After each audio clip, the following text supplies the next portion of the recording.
Hello, Merry Christmas, a Happy New Year, a blessed Epiphany to each one of you. I am Sarah Olson Smith. I am one of the pastors at St. Paul Lutheran Church in Davenport, Iowa, and the writer of this winter's Bible study for Gather magazine. This winter into spring, we'll be looking at stories of creation of nature in the Bible. And we'll look to both the Bible and nature to teach us about God and God's ways of love and salvation and redemption and freedom in this world, and how we can participate with God in bringing about that way of light and love and life into this world. This January, we'll talk about storms.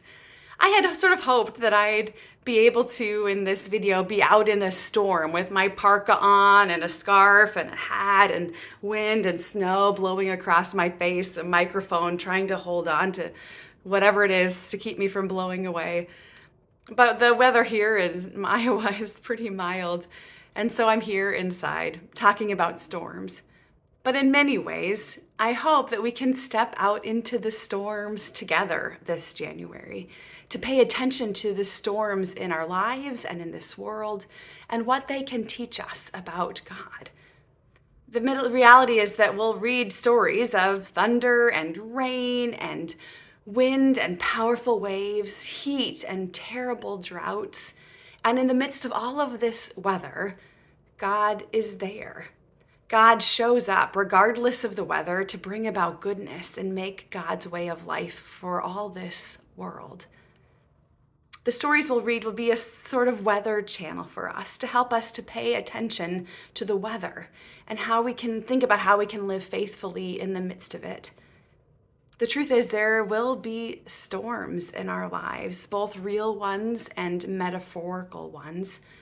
We can't avoid them. As Jesus said, the sun shines on both good and evil ones. The rain comes for the good and the evil too. We're not promised glitter and sunshine.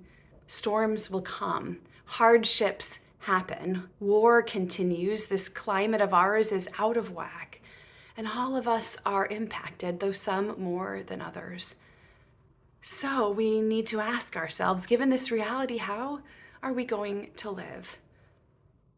This study grew out of my despair and worry about this planet of ours and the storms of last summer.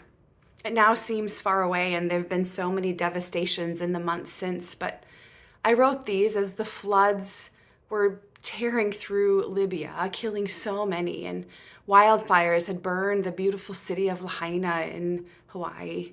Here in Iowa, our fields were dry. And even now, while I'm here in Iowa, we haven't had much snow in 2 years. Winter, it seems, is disappearing.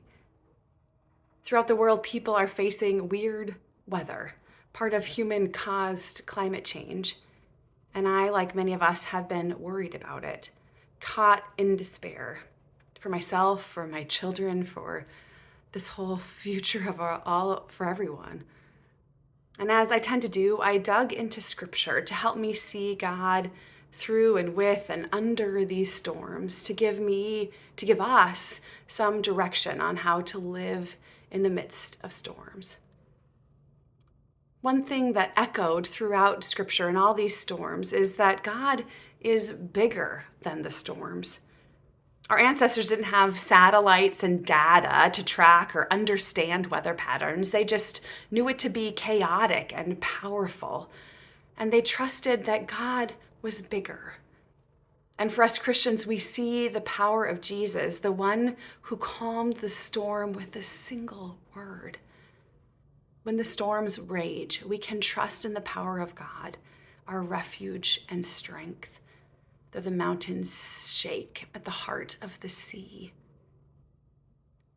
The steadfastness of God, the strength of God, the peace we find in Jesus is what we need to remain courageous and hopeful and awake in the storms of the world.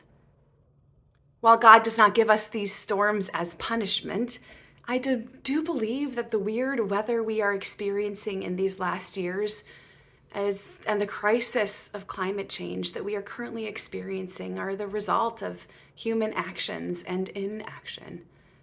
It's time for us to be honest about this and to turn back to God and to turn back to our neighbors and to do whatever it takes, as it says in Deuteronomy 11, so that our days and the days of our children will be multiplied in the land.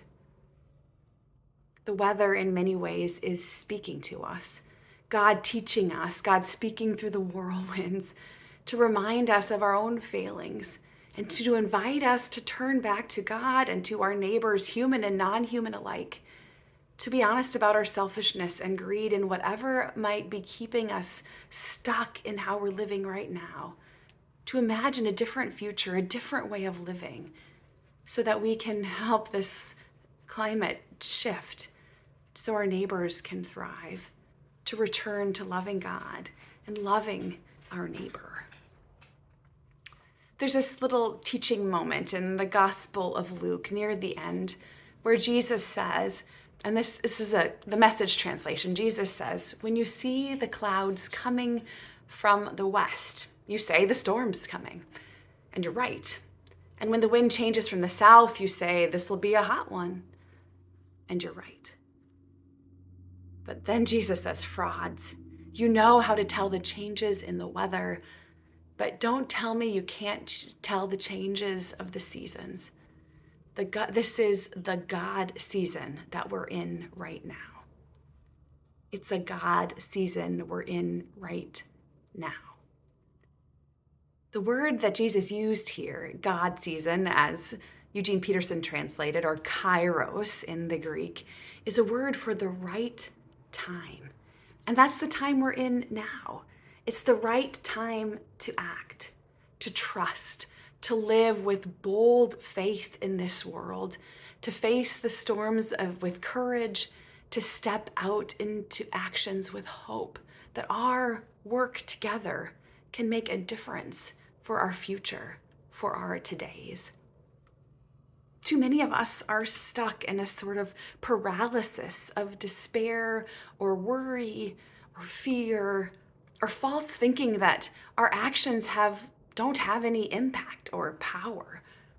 For many of us, especially in light of climate change, but also those storms that are so enormous, from the humanitarian crisis and war in Gaza to Ukraine, to our own neighborhoods, and maybe even our own families. The things just feel so big and we feel so small. And so we ignore it or try to distract ourselves or think it's not really so bad as they say. Or we become paralyzed by despair or think we have no power to do anything to stop it. So we give up and we don't even try to stop. But it's a God season we're in right now. And the Spirit of God, who made the storms to cease with a whisper, the Spirit of God is at work in us, in our lives, giving us the power to do amazing things together if we are open to it. It's a God season we are in right now, a kairos moment, which means it's just the right time to live with courage, to have hard conversations as you study the Bible together, as you talk about things that deeply matter, to dare to live in new ways, to hope that it's possible to build a different kind of future, to get out into this world that God has made and wonder and delight in it. There's this Norwegian saying that says, there's no such thing as bad weather, only bad clothing, which basically means bundle up and get outside. Enjoy the day, the beauty, whatever the temperature, whatever the weather report. And in so many ways, this little saying is an antidote to despair and apathy and anxiety and fear. First, in many ways, it gets us outside, going outside, and it does something for us, whether we're in some sunshiny part of the world right now where it's 75 degrees and beautiful and sunny, or whether it's cold and windy and beautiful and snowy in another part. I invite you to get outside and write your own psalm of gratitude for wherever you are and whatever the weather might be. Go outside and pay attention to the wind and the sky, the snow and the rain and the sun, and praise the one who made this world and its weather. In so many ways, hope and courage are nurtured by fresh air and bird song, play, and wonder. But that Norwegian saying, I think, can teach us even more. It makes me think of those words from Paul's letter to the Colossians, which say, "Therefore, as God's chosen ones, holy and beloved, clothe yourselves with compassion, kindness, humility, meekness, patience. Bear with one another, and if anyone has a complaint against another, forgive each other as you've been forgiven. Above all, clothe yourselves in love, which binds everything together in perfect harmony."